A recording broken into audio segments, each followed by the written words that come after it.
And then also Dave included in this note, Dave and Raffi's names, their ages, where they lived, some contact info, and also the fact that they were completely out of food and water, and that if you find this journal, please follow up and make sure we're okay.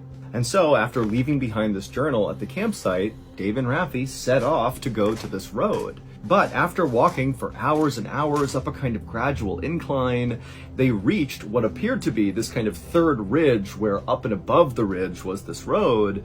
But to get up onto this kind of wall right in front of them was really challenging. There was cactus everywhere, and the gullies that kind of led up to the top of this ridge were very slippery and almost vertical, so nearly impossible to climb. And so this was really a chore getting up there. And you got to remember that Dave and Raffi are already totally exhausted. They have no food, no water, and so this is miserable. But eventually Dave and Raffi were able to get up onto this ridge, and they looked out, and there was no road. There was nothing. It was just pure desert as far as they could see. And so they had no idea what those lights were that they saw. Clearly it was not headlights. I mean, for all they knew, it could have been a figment of their imagination. They're desperate to be saved, and so maybe it was possible that they imagined seeing this road. And so as the two men stared in stunned silence at nothingness in front of them, they noticed that a buzzard had actually begun flying in slow circles over their head,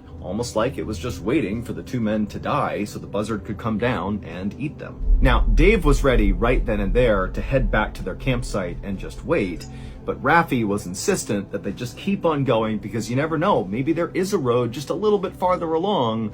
But after walking for maybe a couple more hours, they did not see a road, and by this point both men were beyond exhausted, and so the two men did finally turn around and painstakingly walk their way all the way back to their campsite. And as they're walking, they're telling themselves, maybe we'll get there and park rangers will be waiting for us, a search party will be here.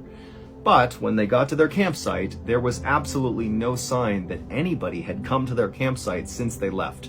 Their journal with their note and their crude map and all that was still just sitting right in the middle of their campsite, untouched. And it was at this point that Dave and Raffi's spirits were just totally broken. The next morning was Saturday, August 7th. So Dave and Raffi were now beginning their fourth day in the desert and their third day without any water. Raffi had gotten really sick from drinking his own urine, and Dave had begun to experience all these horrible stomach cramps, very likely from eating unripe prickly pears. Also, Dave's legs were starting to seize up, which made it nearly impossible to walk. And so the two men knew they had no chance of hiking out of here to safety. They really just had to wait for their rescue to come. And so that day, Dave and Raffi attempted, with the little energy they had, to make a huge SOS symbol on the ground using rocks. But after putting the S down and the O down, they didn't have enough energy to collect more rocks to make the last S. And so they did not finish their SOS symbol. And then also Raffi at some point soaked his sleeping bag in fuel and lit it on fire to try to create a smoke signal that somebody might see. But the smoke didn't get high enough, and so it didn't work. And so all that really accomplished was it destroyed Raffi's sleeping bag and also created this terrible stench around their campsite of burning chemicals from having burned the polyester material that made up the sleeping bag.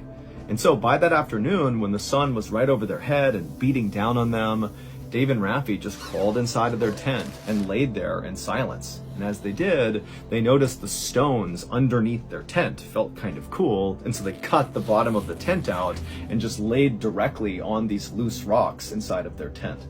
By that evening, when still no rescuers had arrived, Dave and Raffi really began to realize that this could be the end. And so Dave, he grabbed that notebook where they had drawn that crude map of where the lights and the road had been, and he flipped the page, and then he wrote a note to his girlfriend, basically saying goodbye, because he knew he was probably going to die.